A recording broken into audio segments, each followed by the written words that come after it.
Sábado Verde, radio y podcast, en la radio pública de la ciudad de Buenos Aires. Vamos a darle la bienvenida a nuestro entrevistado, así sumamos voces y también vamos como abonando con esa diversidad tan necesaria, ¿no?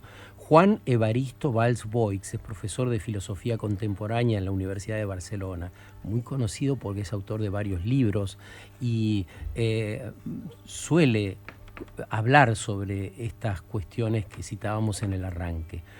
Juan, ¿cómo estás? Buen día. Hola, ¿qué tal? Buenos días. ¿Qué dices? ¿Por dónde andas? Pues estoy en Madrid. Ah, Vivo en Madrid desde el año pasado. así que Sí, tenemos sí. unas 5 horas de diferencia, deben ser la una por ahí, ¿no? Efectivamente. Mm, Aquí ahora mismo ya vamos a comer. la Eso una y es. cuarto.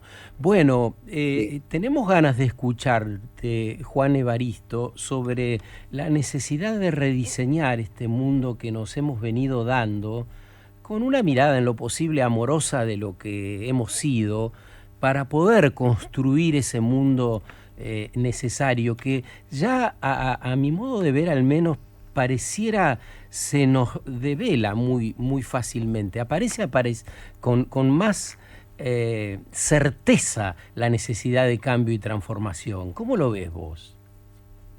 Sí, bueno, me alegra mucho que hayas hecho alusión a una mirada amorosa para repensar el mundo y para pensar otras formas de vida más allá del diseño que nos imponen, porque me parece que ciertamente hoy en día la política parece ha trasladado su campo de batalla al espacio de los afectos. Parece que nos hacemos productivos y la política funciona a través del gobierno, de nuestro deseo, manteniéndonos siempre excitados, nerviosos, hiperactivos. Y es paradójico, pero justamente este continuo estrés del deseo, este exceso de cosas deseables y de impulsos, genera algo así como una crisis de un amor digno de ese nombre o de una relación con el otro, digamos, genuina. Mm. Entonces, sí, yo creo que ahí está la gran cuestión, ¿no? Parece que en la era de la seducción, en la era de los deseos, donde se nos promete que todos nuestros deseos van a cumplirse, donde se están excitando constantemente a través de mil reclamos, parece que hay un impasse de un afecto genuino, ¿no? O de un amor digno de ese nombre. Ojalá vayamos por ese camino. Ese estrés que nos envuelve casi ya naturalmente en las esferas laborables, parece que también ahora se traslada al ocio, ¿no? Todo hace falta planificarlo, todo hace falta desearlo, como decís vos. Entonces ya casi no queda espacio para esa necesidad de tomar el oxígeno necesario, para recrearnos, ¿no? Efectivamente, y creo que señalas muy bien justamente que esta lógica de excitar el deseo para hacerlo productivo va poco a poco colonizando dimensiones de nuestra vida que tradicionalmente podemos decir no eran dimensiones productivas. Nuestra dimensión íntima, la relación con amigos, la relación con familia, con amantes o parejas. Parece que primero en el trabajo ya no se trata, digamos, de un espacio disciplinario en el que vamos a cumplir con nuestras horas y volver a casa, sino que el trabajo se nos vende como el espacio donde realizar nuestros sueños, nuestros compañeros son como una familia, ¿no? Todo el trabajo se carga afectivamente para prometernos lo máximo y una vez, digamos, tenemos aquí este momento de excitación del deseo, porque parece que el trabajo ya no trata de disciplinarnos, sino de seducirnos, porque es allí donde vamos a realizarnos como persona. Bueno, se prueba algo así como la productividad de nuestras emociones. Mm. Y si se prueba esa productividad de nuestras emociones, es decir, que nuestras emociones, nuestra motivación, nuestro entusiasmo contribuyen a generar capital, claro, toda nuestra vida, todos los espacios en los que existimos afectivamente, empiezan a tener una exigencia de productividad. Y entonces efectivamente es cuando nos convertimos en algo así como en unos empresarios de nosotros mismos que gestionan su tiempo libre de vacaciones, su tiempo de ocio, para invertirlo y obtener la experiencia más intensa, el placer más duro, las fotos o el rédito más intenso, ¿no? Como que parece que hay un imperativo de lo máximo, que es el que hoy gobierna nuestro deseo, y que es por este dominio del deseo que en un sentido muy nuevo pero muy perverso estamos trabajando siempre. Estamos siempre viendo una especie de capital. Y eso pareciera que trae también un profundo desencanto y un cansancio extremo. Las personas vivimos cansadas, tratando de gestionar el tiempo para lo que sea y con poca disponibilidad para esta necesidad de regeneración que a mí me parece es un gran desafío de la humanidad de este tiempo, ¿no? Regenerar la economía, la política, las instituciones, los vínculos, bueno, el modo de pensar, ¿no? Total. Sí, y me parece muy, muy particular de este cansancio, que es algo así como un cansancio como hedónico, como que estamos cansados de desear, precisamente porque a todas horas, como decía antes, nos vemos demandados, compelidos, seducidos por toda una serie de estímulos que tratan de capturar nuestra atención. Entonces, es justamente en el espacio de la economía de la atención y en nuestro espacio afectivo donde aparece ese cansancio. Es como si fuera un cansancio del alma y no tanto, o a veces también, un cansancio del cuerpo. Y yo creo que ese cansancio, como que tengamos un deseo cansado, un deseo que no puede atender a todo el placer que se le ofrece, es lo que genera esta situación de desencanto. Al final, en un sentido más íntimo, como que nada nos satisface, nada nos pasa en la era del consumo de experiencias. Y en este sentido, efectivamente, me parece importante plantearse esto que tú señalas, es decir, una regeneración profunda de nuestros vínculos, de nuestras redes y, por supuesto, de todo lo que sobre ellas construimos, instituciones, trabajos, sociedad en general. Y creo que es importante esta idea de la regeneración y de que sea una regeneración profunda, porque, digamos, aquello que nos gobierna es algo, digamos, que nuestro deseo aprende, es una educación del deseo que vamos mamando, digamos, desde la cuna. Entonces es algo muy, muy íntimo, porque es el modo en el que hemos aprendido a desear. Y a partir de ahí, a estar en el mundo con los otros. Estamos cansados de desear, nos dice Juan Evaristo Valls Boix desde Madrid esta mañana, es el profesor de filosofía contemporánea que presentamos hace un rato y que está conversando con nosotros. Juan, te habla Marina, y en esto del deseo pensaba qué difícil a veces es poder diferenciar el propio deseo y conectarse con el deseo impuesto. ¿Cómo se hace, no? Sí, bueno, es una buenísima pregunta. Yo no tengo respuesta porque si la tuviera, pero voy a intentar ensayar algo. Hoy en día hay un término que circula muchísimo, es un término muy popular y me parece muy importante que lo sea, que es el término del FOMO, del Fear of Missing Out, ¿no? Del miedo a perderse algo, ¿no? Todo el tiempo nos pasan cosas o se nos ofrecen cosas a la vez, ¿no? En este sistema, digamos, capitalista de seducción generalizada. Y tenemos que elegir porque solo tenemos un cuerpo y una atención. Entonces, como que ese FOMO, efectivamente, genera este hartazgo del deseo y esta confusión del deseo. Y eso me parece muy importante porque esta inyunción, este imperativo, estar siempre deseantes y entusiastas, anula el juicio crítico. Un juicio que comporta también precisamente la pregunta que tú acabas de señalar. ¿Qué es lo que queremos? ¿Qué es lo que deseamos? ¿Deseamos las cosas que queremos? ¿Queremos realmente las cosas que sentimos? Como que hay una angustia en todos estos... hay una angustia por satisfacer todas estas demandas, porque de ello depende nuestra validación como ser social en este sistema. Y eso es lo que genera efectivamente que confundamos la demanda del otro, ¿no? esa demanda del amo de gozar, con el modo en que nosotros queremos afirmar la vida, es decir, el modo que tenemos de relacionarnos afectivamente con las cosas. Entonces, a este respecto, como digo, no tengo una respuesta, pero sí que creo que es importante desarrollar un trabajo que para Sara Ahmed era una virtud feminista, que es el trabajo de la escucha, de escucharse a uno mismo, de tratar de pararse, por imposible que sea, para al menos, ni que sea a fuerza de errar y fracasar, tengamos una mínima idea de cuáles son los deseos que nos gobiernan y cuál es el deseo con el que nosotros podemos afirmar nuestra forma de estar en el mundo. Juan, estaba pensando, los grandes maestros espirituales pasan muchas horas, los monjes, por ejemplo, pasan muchas horas en soledad, en silencio, si bien después contactan con el mundo y con los demás. ¿Será que nos cuesta también encontrar ese espacio de soledad que le tenemos miedo y ahí tal vez encontraríamos en un punto algo de ese deseo?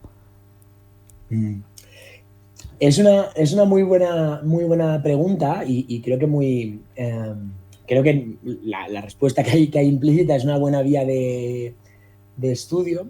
Es curioso, ciertamente, que si estamos siempre satisfaciendo deseos que nos vienen de un lugar que no conocemos, en el fondo siempre estamos solos. Yo creo que el problema es ese, que se pierde el encuentro con el otro. No vemos en los otros sino oportunidades de satisfacer esos deseos impuestos. Entonces, de nuevo, es extraño el modo en el que siempre estamos solos, pero nunca nos sentimos solos. Y quizá en este sentido, la soledad, o esa soledad que tú evocas hablando de maestros espirituales, tenga que ver con un silencio o con una salida de este estrés que nos permita efectivamente abrir un espacio, ¿no? Porque parece que esta falta de tiempo es también una falta de espacio para que ocurran cosas, para que venga el otro de un modo en el que nosotros no hemos programado, no hemos planificado, y por tanto de un modo en el que quizá no es rentable, quizá no es económico. Claro. Si debiéramos pensar una nueva organización del nosotros en términos generales, ¿no? Para organizar la economía obtusa, para organizarnos comunitariamente de un modo más refinado. ¿Qué se te ocurre? ¿Por dónde crees que debiéramos empezar o qué hay que tener en cuenta?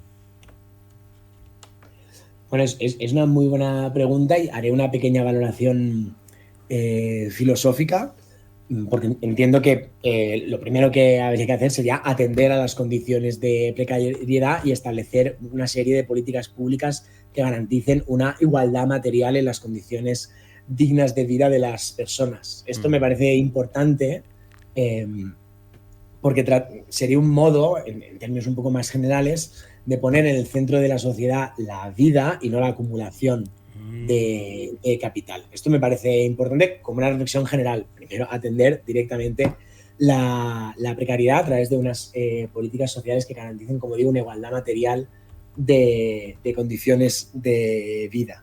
Dicho esta cuestión, y si traemos el tema de nuevo a esta dimensión quizá más subjetiva que nos está ocupando, más del sujeto, del interior del sujeto, yo creo que uno de los grandes problemas en esta sociedad es que, paradójicamente, de nuevo, el modo de establecer los vínculos nos atomiza. ¿Por qué? Porque el modo de establecer los vínculos sigue una lógica de la competencia. Nos relacionamos entre nosotros como competidores. Y eso es importante porque, de un lado, se pierde la empatía o la compasión, se pierde la posibilidad de establecer un vínculo desde el malestar, un vínculo desde problemas compartidos, se pierde la posibilidad de hacer comunidad desde ese malestar, desde esa herida. Eso me parece importante. Y de otro lado, de nuevo, si todos estamos en una carrera donde necesariamente tenemos que ganar para mantenernos a flote, por así decir, en ningún momento podemos parar, dejar de correr y pensar. Es decir, en ningún momento podemos establecer, como se hablaba antes, un momento de juicio crítico. Entonces, es curioso porque en una sociedad marcada por la competencia, por la competitividad, el que para a pensar pierde. Y la cuestión de perder es algo que mucha gente no nos podemos permitir, toda vez que de ello depende que mantengamos un estatus, un puesto laboral, etc. Entonces, esa complacencia de la carrera, de estar siempre compitiendo y de ver al otro siempre como un potencial enemigo o un potencial obstáculo o un potencial instrumento para correr más rápido, hace también que, efectivamente, no nos preguntemos, lo diré metafóricamente, cuáles son las condiciones de esta carrera, porque estamos corriendo, ¿a dónde vamos? ¿Quién corre a nuestro lado? ¿Cuál es el firme del suelo? ¿Cuáles son nuestros deportivos? No sé si me... Sí, ha sido muy claro y yo quisiera resaltar parte de lo que acabas de decir, referido a los vínculos, ¿no? Que ahí también somos competidores, nos hemos transformado en esto, y sobre la necesidad de vincularnos desde el malestar, desde este espacio de herida compartida, de este espacio de la necesidad de duelos múltiples. Cuando pensamos los vínculos, los pensamos en términos exclusivamente festivos, en términos alegóricos, pero es interesante que nos lleve hacia ese lugar el entrevistado de esta mañana, Juan Evaristo Valls-Boix. Juan, y siguiendo esta línea que dice Sergio, ¿no? Que pensamos a la comunidad mucho en términos festivos o de compartir cuestiones de trabajo, objetivos, etcétera, etcétera. Se pierde esto de la profundidad en los vínculos. Siempre estamos como metiendo otras cosas en el medio, o una gran comida, o los regalos el consumo, de fin de ¿no? año, el consumo de lo que sea. Exactamente. ¿Cómo se puede revertir esto? Estoy pensando en las generaciones más chicas que están inundadas por esta educación que les estamos dando. Pues yo a este respecto, a propósito de estas generaciones que tú señalas, suelo mostrarme, y quizá peco de ingenuidad, suelo mostrarme optimista o parcialmente optimista. Voy a tratar de explicarme. Qué bueno. Sí, o parcialmente optimista al menos, pero sí, yo creo que de un lado esta educación en ser competidores, en ser líderes, en realizar sueños, en ser entusiastas, es decir, esta educación, digamos, de maximizar el placer, de lo máximo del deseo, que es, yo diría, muy habitual, y quizá aquí hablo más de los contextos que yo conozco, pero me parece que podría ser extensible al vuestro, muy propio de parte de los años 80, los años 90 y 2000, me parece que las siguientes generaciones como que ya no se la creen. Genera demasiado malestar, y en esas generaciones como esa fantasía de ser un líder y triunfar en la vida y realizar los sueños. Nunca dejen de soñar. Claro, eso se pierde, Juan, en las nuevas, esto de ser el líder y toda esta cuestión. A mí me parece que parte de las nuevas generaciones hay un descrédito importante de estas ideas, porque se ve como el malestar o la imposibilidad o el precio impagable que supone atender a estas demandas, y a partir de ahí hay una colectivización del malestar que se ve mucho en redes, y a través de pensar este malestar yo creo que se van estableciendo esos vínculos alternativos. Sí que es cierto, y bien lo sabemos también por la realidad sociopolítica que nos toca vivir, que si bien a veces, haré un juego de palabras, se rompe esta fantasía del líder para soñar unos vínculos diferentes, también me parece importante que sigamos soñando.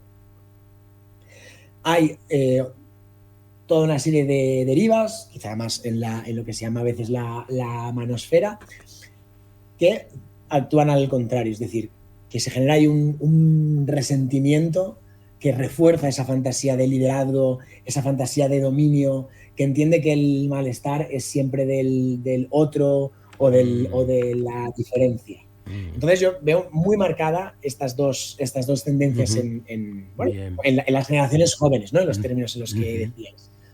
Qué bueno, Juan. Bueno, de hecho, en los trabajos se está perdiendo también este esquema piramidal un poco en las empresas. Se está trabajando más, digamos, en equipos de trabajo entendidos más como pares de un sistema, por ejemplo, para llevarlo a ese plano. Bueno, eso podría ser una muy buena forma, es decir, pensar en estos equipos de trabajo.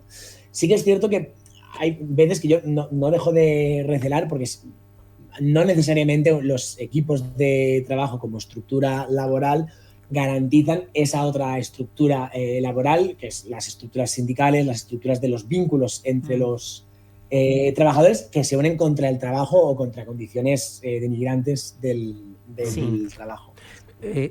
Juan Evaristo, estuviste el año pasado en Buenos Aires. ¿Qué impresión te llevaste de la periferia, entendida la periferia como Buenos Aires, San Pablo, Uruguay, digamos aquello que no llamamos primer mundo? Cuando llegás a estas instancias, cuando llegás a un país como el nuestro, a una de estas ciudades, ¿qué se siente? Pues mucha alegría y mucha rabia. Dicho rápido, voy a tratar de explicarme. Yo estuve efectivamente dos meses en Buenos Aires. Tuve la oportunidad de estar un poquito también en Montevideo y de pasar por Venado Tuerto. Tengo buenos amigos allí y otros lugares. Yo nunca había estado en Argentina, en Uruguay, y sentí mucha alegría por todos los amigos que tengo allí y muchísima admiración por toda la cultura, por toda la inteligencia, por el trabajo de filosofía que hacen tantas editoriales y tan buenas, por la literatura increíble.